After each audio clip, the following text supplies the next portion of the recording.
Hi, this is Orlando City Commissioner Robert Stuart.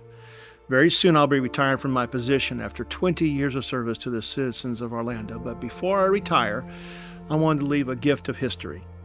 I've had the wonderful opportunity to interact with so many people that have had such an impact on our city and how it's grown and how it's developed. Please join me on this audio journey as we meet these very interesting and influential people.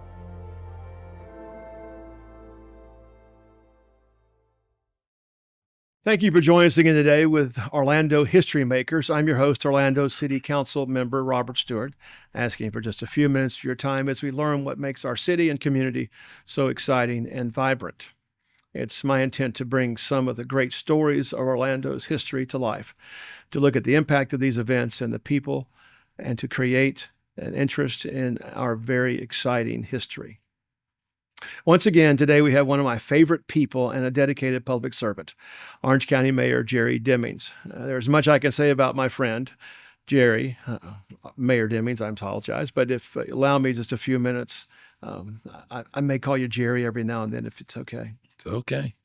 Mayor Demings is from Orlando's West Side, a product of Orlando, has served as a police officer for the city of Orlando, eventually become Orlando's first Black police chief, then public safety director for Orange County, elected twice as sheriff of Orange County, then elected three times as sheriff of Orange County, and then elected twice as mayor of Orange County. That's a lot of dedicated public service. Mayor, thank you for joining me today. And to top it off, you've become a best-selling author with your new book entitled Believe, Faith, Truth, and the Courage to Lead. Mayor, how do you sleep? Well at night. That's how I sleep. Now, before we begin, you're a native of Orlando, just a few years younger than me. Take a few minutes and share about your life growing up in Orlando. Well, I am really the first generation of my family to have been born and raised here within Orlando. My mother and father moved here from other places. My father was born in Alabama, in the southern Alabama, in Crenshaw County, in the city of Luverne, and ultimately he came here at 17 years old to start a new life.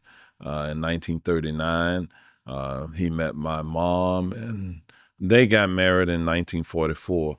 My mother was from North Florida, from Gaston County, in a small rural tobacco growing community called Havana, Florida. I know what that is. And my mom was born in Greenville and raised in Madison. Okay, I know the area well. And so that couple had 5 children.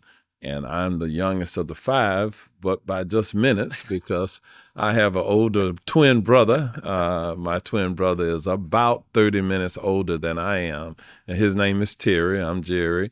And we had 3 older siblings. We had an older sister, an older brother, and then a second sister as well. And 2 of my siblings have gone on to glory, but there are 3 of us left. And so I grew up in West Orlando to 2 blue-collar workers who gave us a lot of encouragement to get a good education, and then that would be the leveler for us to be able to become whatever we chose to become in life. Now, you went to Jones High School. I'm a Jones High School Fighting Tiger graduate. Oh, man, I'm an Edgewater Eagle. Yeah. I cannot believe that. Yes. And so I still wear my class ring to this day from Jones High School. I've graduated from a number of other institutions at this point, but that was my foundation, and I will never forget that foundation. I was very active in high school and sports, and what'd you play? I played football, basketball, ran track, and even played soccer at Jones High School for a couple of years. But I was involved in the Future Physicians of America club at Jones High School. I was involved in student government. I was elected the vice president of my class and we were members of the Honor Society, and that set the stage really for me.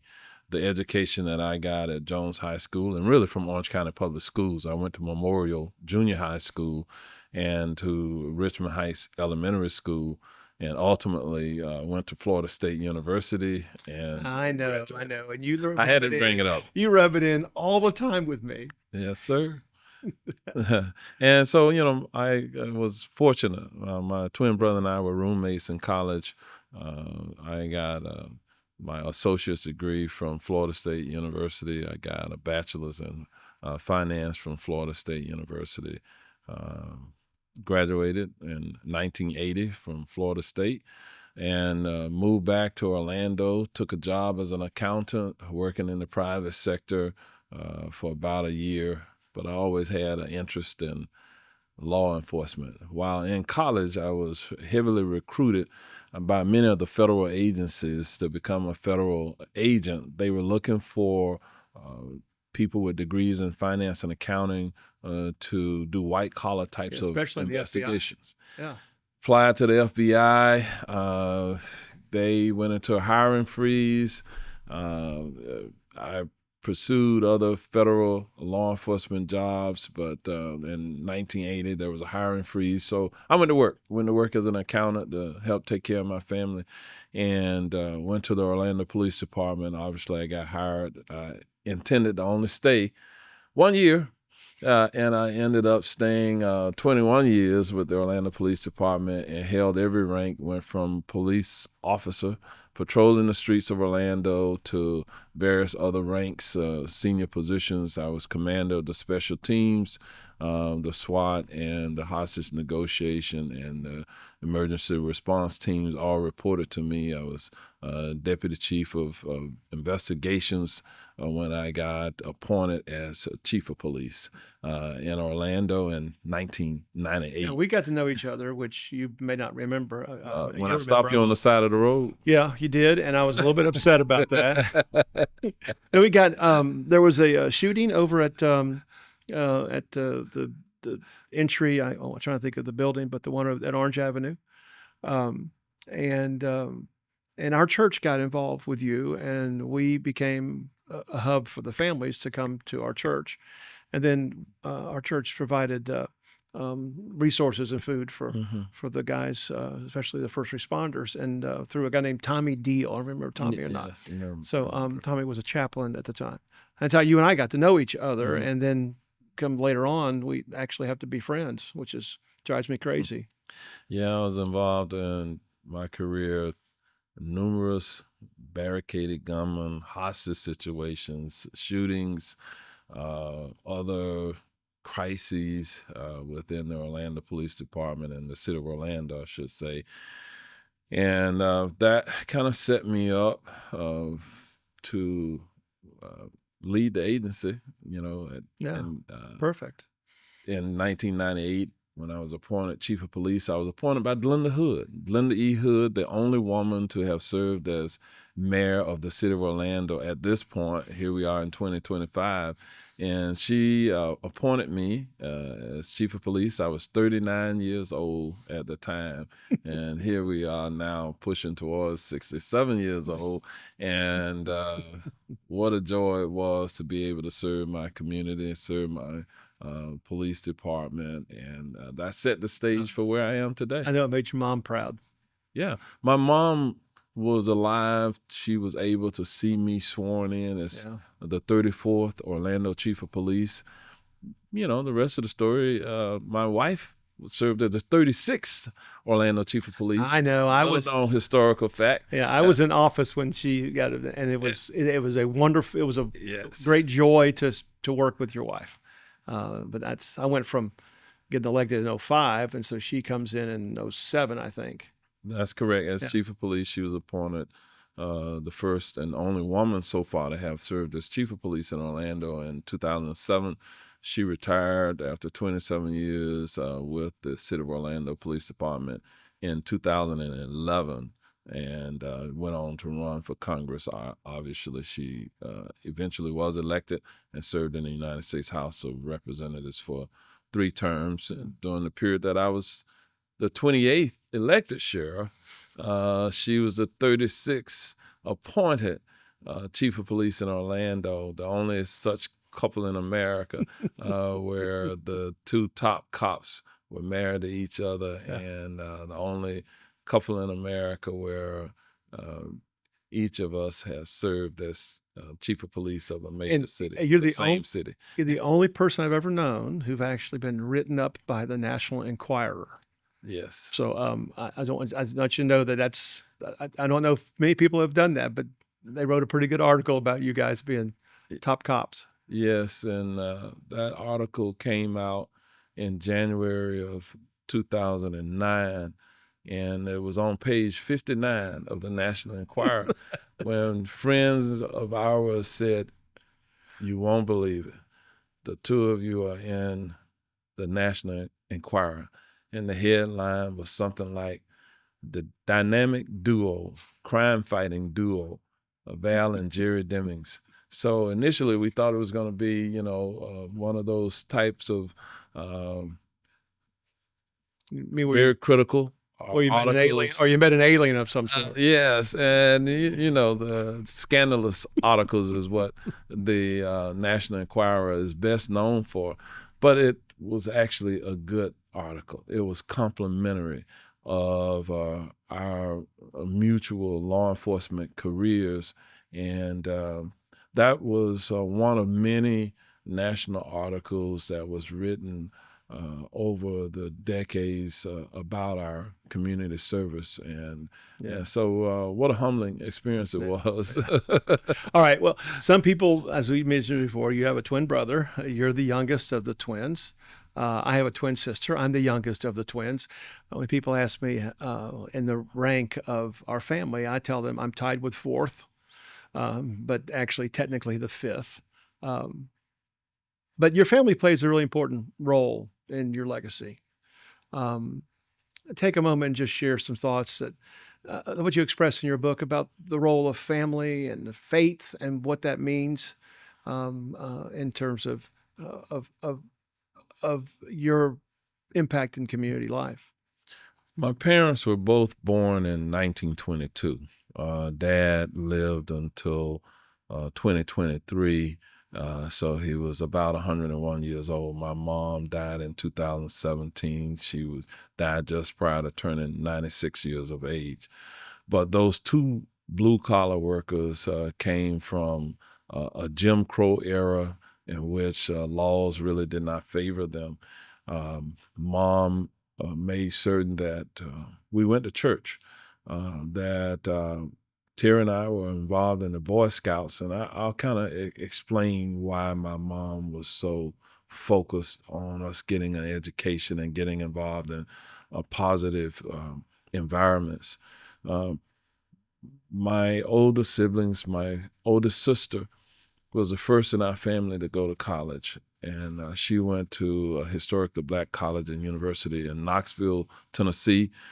She graduated with a degree in accounting and business, went on to graduate school.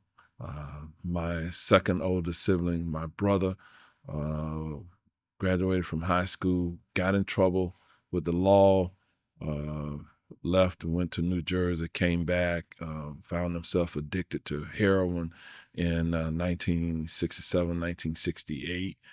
Lived the better part of the remainder of his life addicted to some substance.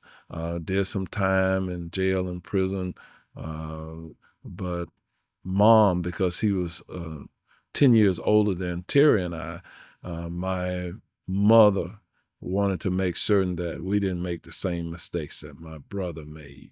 My brother was academically a great student, but got caught up in a movement of protests and other things. And unfortunately, when he went to New Jersey, to Newark, New Jersey, he wasn't prepared for a big city with a lot of drugs, and it just took control of his life. So he died at the age of 50. But my oldest sister, when Terry and I came along and went to college, she would she had graduated from college. She was 11 years older, and she helped us financially. She got a good job. She went to work for Southern Bell at that time, the telephone company, and she was a Yellow Page salesperson. She made a good living, and she was able to help us out. My other sister, Sandra, she was 9 years older than us, and she graduated from college graduated from high school at 18, went to nursing school, became a licensed practical nurse, spent a full career in nursing. She married a Vietnam veteran. He went to the Postal Service after he got out of the military. They lived a comfortable life in Rochester, New York, moved back to Orlando. And then there was just Terry and I. Yeah. And Terry's a businessman here now, successful businessman. Ironically, he majored in criminology in school at Florida State University. And you did not. And I did not. I majored in business, and I ended up spending most of my career in law enforcement. About 37 plus years of my now 44 plus year career was spent in law enforcement. But being of service, Mom taught us to fear God, but to also have faith.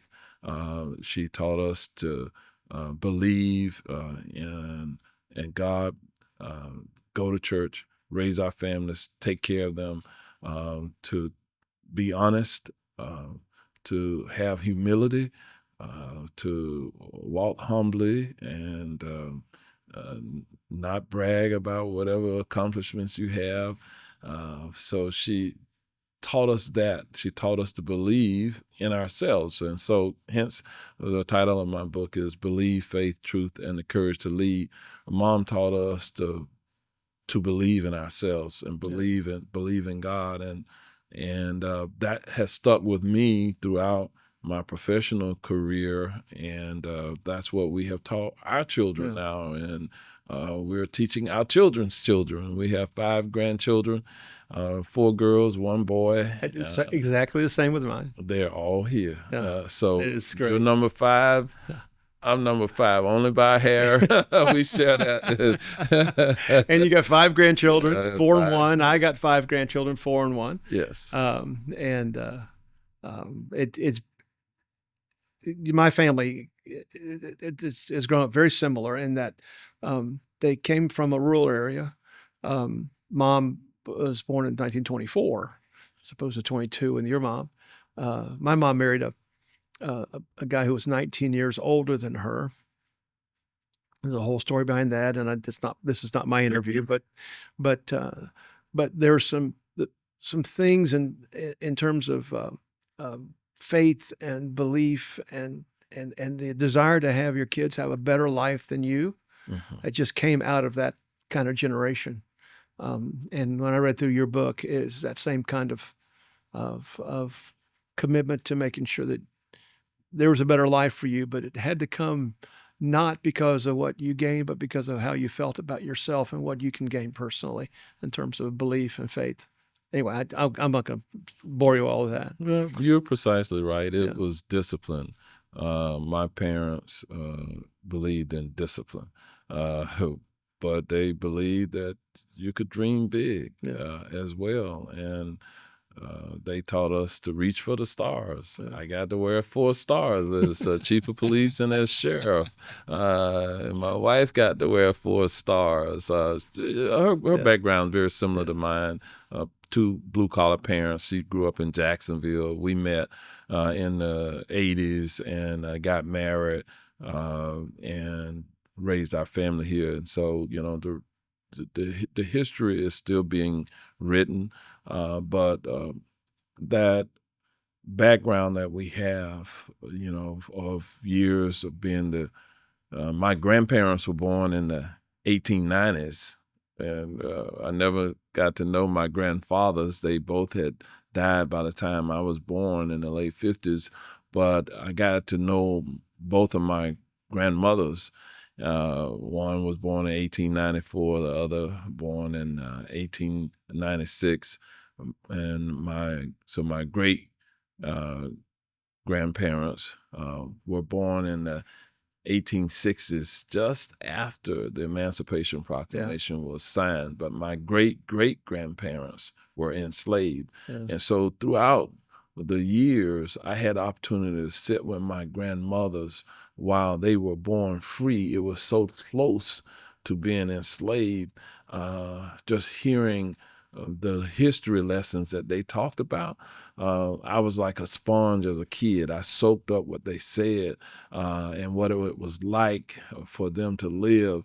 And one of my grandmothers, she died in 1998, just before I was appointed chief of police.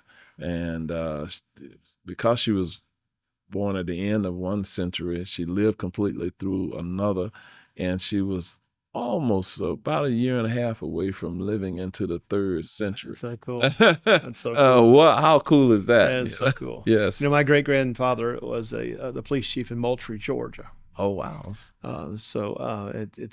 the stories that we were told. He ended up dying as a gunshot wound, and what occurred was his gun fell on the ground, discharged, and hit him, and eventually he passed away as a result of it. But we have that connection in that kind of rural South area, but I think something comes out of that area that says we want to make a better life. Okay, we're going to jump along because I appreciate your time. So much has happened since you've been in public service. Orlando's gone from a sleepy town to really a world-class leader. The growth of downtown, the creation of the Orlando venues, the growth of the convention center, the international airport are just a few. When you reflect on your time, 30, 40 years of service to here, what do you remember most fondly? I have different fond memories, but one that stands out during my tenure as a police officer with Orlando, I had the opportunity to meet Rosa Parks. Oh, that's cool.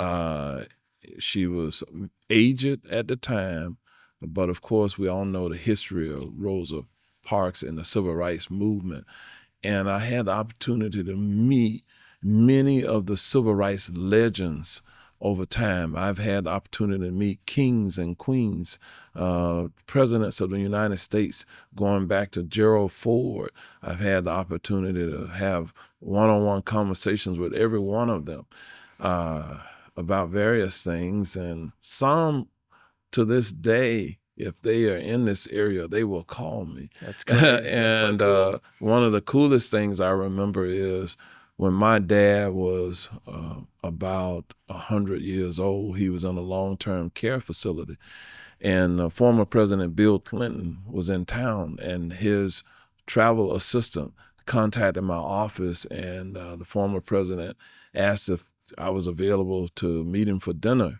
I had a busy schedule that day, and by the time we got back to him, his plans had shifted slightly, and but I was visiting with my father in a long-term care facility, and Bill Clinton called me on the phone. And I told him, I said, listen, I'm sitting here with my dad, visiting my father. He's in a long-term care facility. He said, put him on the phone. So here's my dad at 100 years old. I put him on the phone with Bill Clinton, and Bill Clinton spoke to my father like he had known him forever. And it was kind of surreal to kind of sit there and say, Dad, you just talked to the former president of the United States. And he was, his mental faculties were still pretty good, so he was able to comprehend what he had just experienced. And so it's those types of things in my career that had I not been in the various positions I'm in now, that would never have happened. I was mayor of Orange County when I got that particular phone call from Bill Clinton. So my father lived long enough to see me sworn in as police chief, sheriff, and mayor. And Mom lived long enough to see me sworn in as police chief and sheriff. And for our family, what a legacy that we created for these two blue-collar workers from the South to be able to see their children really reach the point where they were able to realize their dreams Right. for their children, for their 5 children. And that is one of the things I think one of the most humbling experiences I've had is that we paid it forward. We honored our parents. We paid it forward by working hard, and they got to see it. That's so cool. Yeah. Okay, so let's talk about some projects around Central Florida. Yes. What are some of the ones you've been involved in that you're the most proud of? There are many, but one I will talk about. Since I've been mayor, we have created Orange County's first locally controlled housing trust fund to help stimulate the building of affordable and workforce housing in our community. Right now, of course, we've lived through a global pandemic, and housing affordability is a challenge. The residents of Orange County, by referendum last year, approved a measure that now requires in perpetuity for Orange County to have a housing trust fund. Whatever board of county commission will be serving at the time gets to choose whether or not they can afford it financially. But we made a commitment during my tenure to commit $160 million over 10 years to stimulate the building of affordable housing within our community. And that addresses a 30,000 unit deficit of affordable housing units when I came into office. And when I leave office next year in December 2026, we will have closed that gap, hopefully to the point where we no longer have a deficit. So that's a legacy project that we have here. We have committed to work with the city of Orlando to expanding Camping World Stadium with a $400 million commitment to doing upgrades with the technology at the Kia Center where the NBA Orlando Magic plays to the tune of about $226 million. We will be expanding the Orange County Convention Center with an investment of $560 million. That project will not be completed until I have left office, but we set the stage to ensure that our convention center remains competitive after my tenure. Then we have created the opportunity for improvements in our education system. We are investing dollars through Career Source of Central Florida, investing dollars with the Orange County Public Schools to ensure that our children can continue to have access to a quality education. We moved the needle with healthcare services. We brought on Dr. Pino, who was the health services director for the Florida State Health Department in Orange County, who now works for us. Yeah. He's works proper for Orange County and the director of Orange County's Health Services Department now, where we have primary care access network clinics around the county, and we are investing in prevention-related services for the mentally ill, for those who suffer with different substance disorders. We are closing the gap. We identified that we had a $49 million annual gap in the continuum of services for those who suffer with mental illness and substance or behavioral disorders. We annually now have increased Orange County's commitment by over $10 million annually to close that gap. We're dealing with the rising homelessness challenges that we have as a county. We are contributing additional dollars now each year to address homelessness services. We're mandated by the state to have a plan of action. We were working on this before the state mandate came out. We're working in partnership with the city of Orlando, with other nonprofits around our community to take care of the least of those within our community. We're not just creating the economic impact from tourism, which today is a $92.5 billion industry, but we're also taking care of those who cannot take care of themselves. And so that's a living legacy that we will leave behind as we continue to have our central receiving center that law enforcement can take persons who need mental health treatment, who commit minor violations of law, rather than take them to jail. They take them to get treatment, and by treatment, we're able to make those individuals more healthy, more self-reliant in a self-indulgent world to help take care of themselves. We've reduced the number of persons who are repeat offenders who come into our jail as a result of that. Annually, we save tens of millions of dollars by leading with treatment as opposed to just dealing with it from a law enforcement and incarceration perspective. We're investing money on the front end. So we have numerous challenges. Transportation is one. I've been an advocate for a dedicated funding source to move the needle on a multimodal transportation system to expand what we have now with Sunrail. We've had a ballot initiative. It has not passed, but I remain focused on that, trying to Wait a come second. up I with a only asked for a solution. couple. I didn't ask Well, for. I can go on all day. Well, you need to lighten up a little bit. Hey, we are focused. We get things done. Okay. Well, now that you said all that, legacy is an interesting word, and I've had a chance to read your book and hear some of those words from you through the book. But you have this unique privilege of you. I'm going to be people. I like Jerry, so I'm going to say this. You get to be a living legacy because of what's occurred.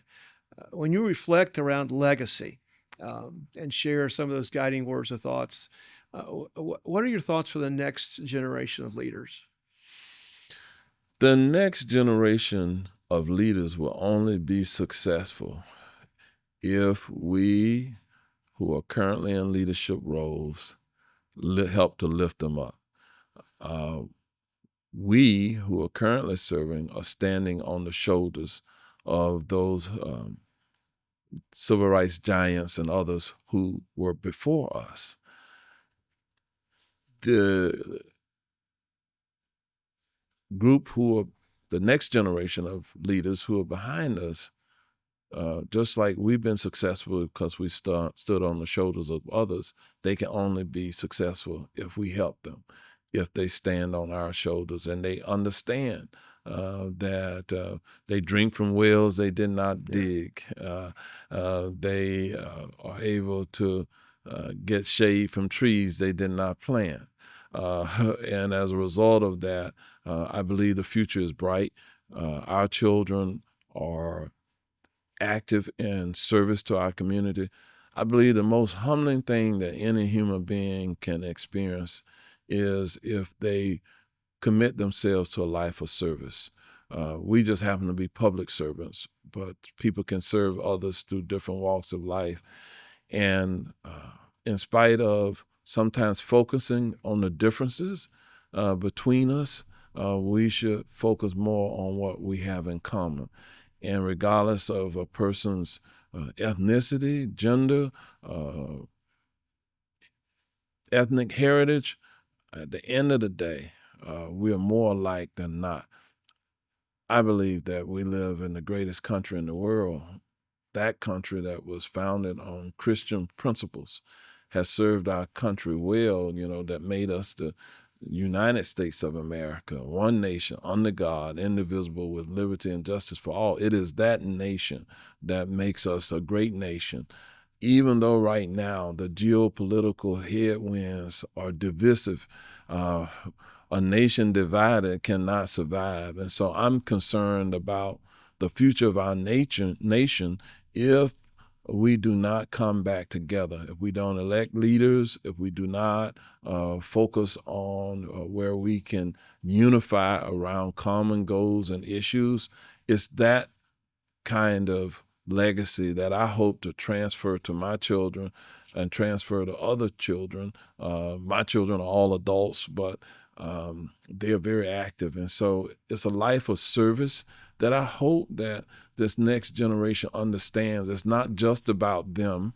It's bigger than them. It's an opportunity to make the world a better place around them. And so I firmly believe that every one of us has an opportunity to participate in writing the narrative of what the future will hold if we believe, if we get involved in our community. So I would encourage the next generation, young adults, to find a way to find your passion, but also never forget your responsibility to serve others. Well, thank you.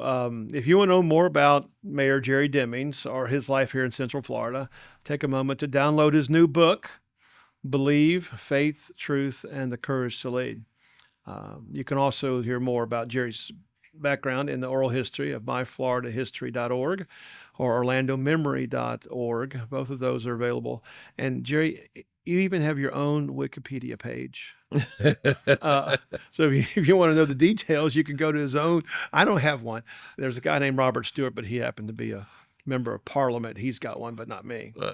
Hey, by the way, I didn't put up that Wikipedia page. Yeah. Some things on there I don't believe. But I hope you get to know my friend Jerry and get inspired by his life here in Central Florida. Mayor Demings, thank you.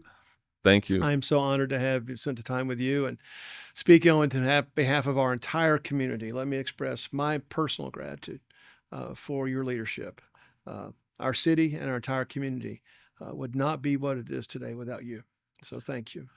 Let me also thank you for your leadership, for having the courage to stand up and become an elected official. You've done a marvelous job for a couple of decades now, and I know you're going to be retiring and going to the next phase. But muchas gracias and merci beaucoup. Thank you very much. I may have to actually go work for the county, so say nice things about me. Come on over here.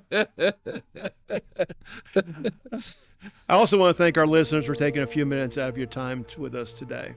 That's it for now. Please look for discussions with Orlando history makers on this podcast channel.